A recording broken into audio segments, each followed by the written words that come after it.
और गेहूं की खरीद शुरू हो जाएगी। कि आप बिल्कुल झूठ बोलते हो व्यापारियों के पक्ष में। सर, एफसीआई तो खरीद एजेंसी है।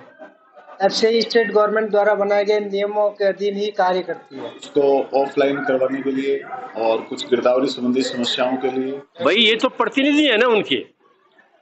भाई आप कहो जी किसका करें, तो मोदी जी तो मिलते नहीं, गहलोत जी यहाँ हनुमानगढ़ में नहीं है, तो या उनके प्रतिनिधि कौन है? कलेक्टर है। और इधर एफसीआई को आओ मंडी के आओ तो ये बैठे हैं, तो इन्हीं के पास जाएंगे। इसलिए हम घेराव करके बैठे हैं, ये उनको बताएं अपने आकाओं को कि किसानों का गुस्सा क्या है, मजदूरों का गुस्सा क्या है। पिछली बार भी इस तरह से जो है यहाँ से कोई गेहूं नहीं खरीदी गई, हनुमानगढ़ और गंगानगर जिले से, पंजाब से खरीद लिया आपने, हरियाणा से खरीद ली। वोट यहाँ से लेते हो और गेहूं कह जी हम वहाँ के नहीं खरीदते, जो हनुमानगढ़ की नहीं खरीदेंगे, गंगानगर की नहीं खरीदेंगे, इस तरह की अव्यवहारिक शर्तें लगा देंगे तो कोई बेच ही नहीं पाएगा। वो ये चाहते हैं असल में कि जो पिछली बार हुआ उसी को दोहराएं। हमारी गेहूं जो है पिछली बार 1800 रुपए तक ली और बाद में बेची उसको 32 रुपए तक, आटा बिका 40 रुपए तक, और उसी साल इन्होंने किया है कम कीमत पे। ये जो डाउन हो रहा रेट, ये मोदी सरकार की वजह से हो रहा है। एंड टाइम पे पहले आपने लाखों क्विंटल बाहर से जो है सरकार ने अपने गोडाउन से निकाल के मार्केट में डाल दी और भाव जो है वापिस 32 रुपए से जो है 1800 रुपए 19 रुपए आ गया। यही सरसों के साथ किया। पिछली बार 7000 रुपए थी, 6500 रुपए थी, और अब पॉम ऑयल पूरी दुनिया से मंगा करके हिंदुस्तान के मार्केट को पाट दिया। अब वो सरसों जो और ये 4000 रुपए, 45 रुपए, 46 रुपए, ये सरकार का किया दर है। हमारी इसीलिए कि वो बंद किया जाए। यहाँ जो भी उनके अधिकारी हैं, जो भी उनके प्रतिनिधि हैं, उनके खिलाफ हमारे लड़ेंगे। उनको अभी तो हम घेराव करके बैठे हैं, पूरी तरह से बंद करेंगे इनको, चाहे हमें यहाँ के जिलाधीश को करना पड़े, चाहे जो दूसरों को करना पड़े, पर लड़ेंगे निश्चित तौर से।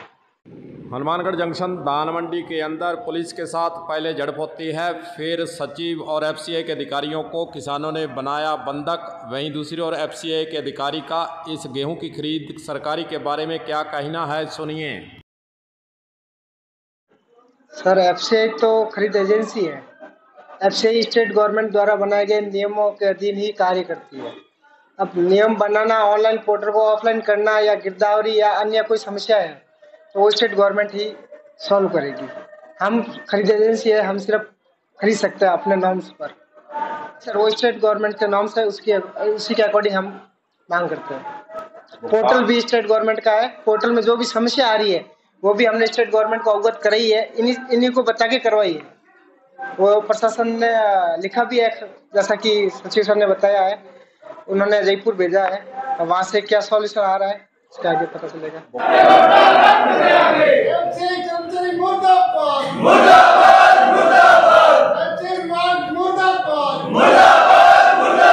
किसानों के साथ पुलिस की क्यों हुई थी झड़प, इसके बारे में रघुवीर वर्मा किसान नेता बता रहे हैं कि आखिरकार क्या कारण था झड़प होने का, सुनिए। देखो साहब, ये हमारा कार्यालय है किसान का और ये हमारा अधिकार है।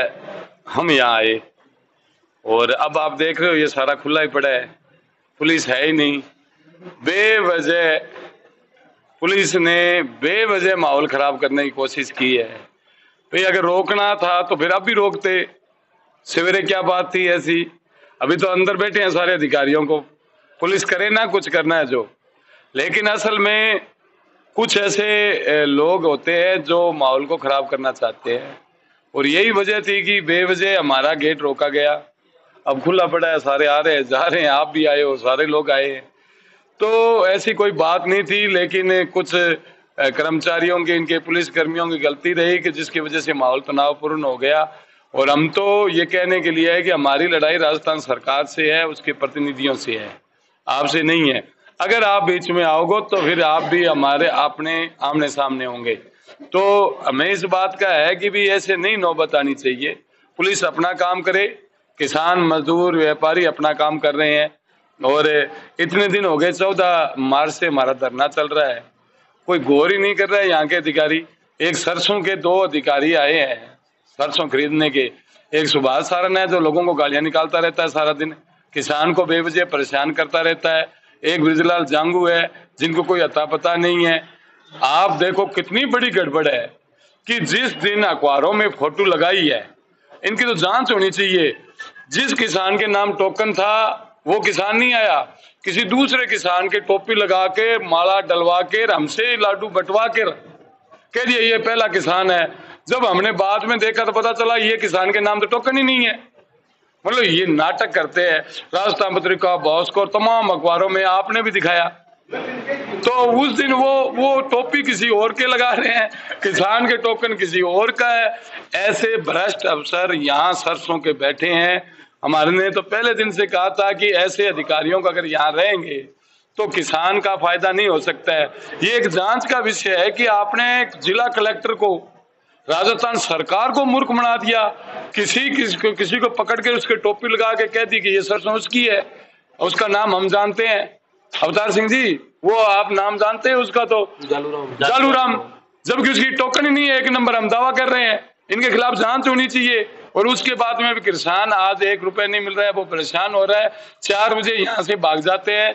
वो किसान जब अपने टोकन लेके आता है, अभी मेरे पैसे कितने बने हैं दो, तब ये गायब। ऐसे भ्रष्ट अधिकारियों को कार्रवाई होनी चाहिए जिन्होंने सरकार के साथ धोखा किया है, किसानों के साथ धोखा किया है, आंदोलनकारियों के साथ धोखा किया है, यहाँ के जिला कलेक्टर के साथ धोखा किया है। ऐसे लोगों पर कार्रवाई जल्दी से जल्दी होनी चाहिए। अधिकारियों के गिराव के बारे में सचिव कृषि उपज मंडी समिति हनुमानगढ़ का क्या कहना है, वह भी आप सुन लीजिए।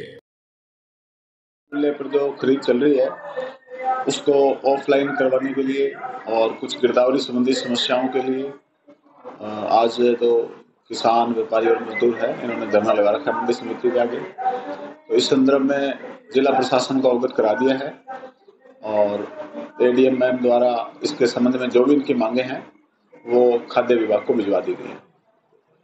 ये तो प्रशासन से जुड़ा हुआ है, आपका गिराव ये बार बार क्यों करते हैं? मंडी समिति का कार्यालय है इसलिए आ जाते हैं, बाकी तो जो काम प्रशासन के द्वारा किया जाना है तो वो प्रशासन ही करेगा और हमारे को बताएंगे तो हम आगे प्रशासन को सूचित कर देते हैं।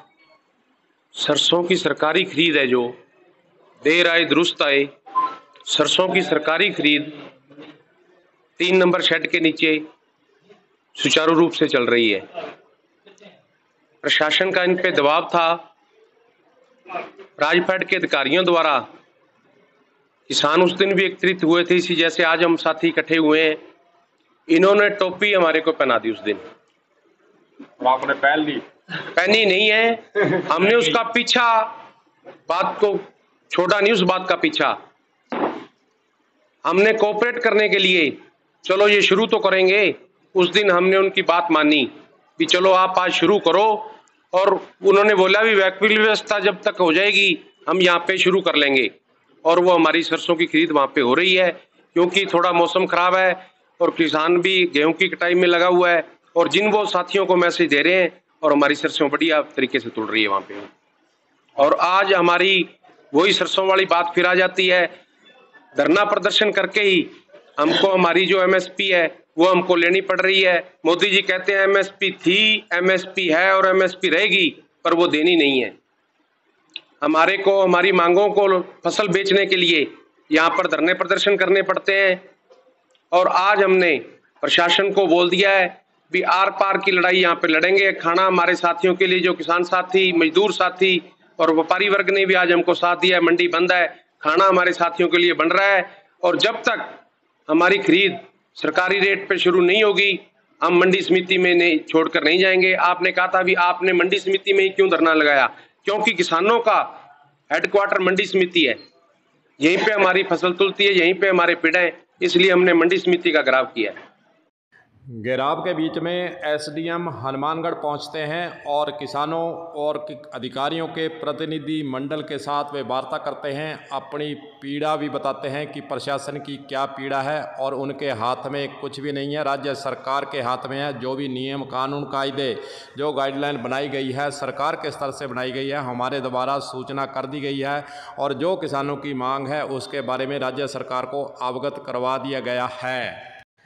वार्ता अभी किसानों के साथ जारी थी। अब देखते हैं वार्ता के अंदर क्या निकलता है। किसान धरना समाप्त करते हैं, घेराव समाप्त करते हैं कि नहीं। कलम न्यूज़ के लिए गुरदेव सिंह सैनी की हनुमानगढ़ से रिपोर्ट।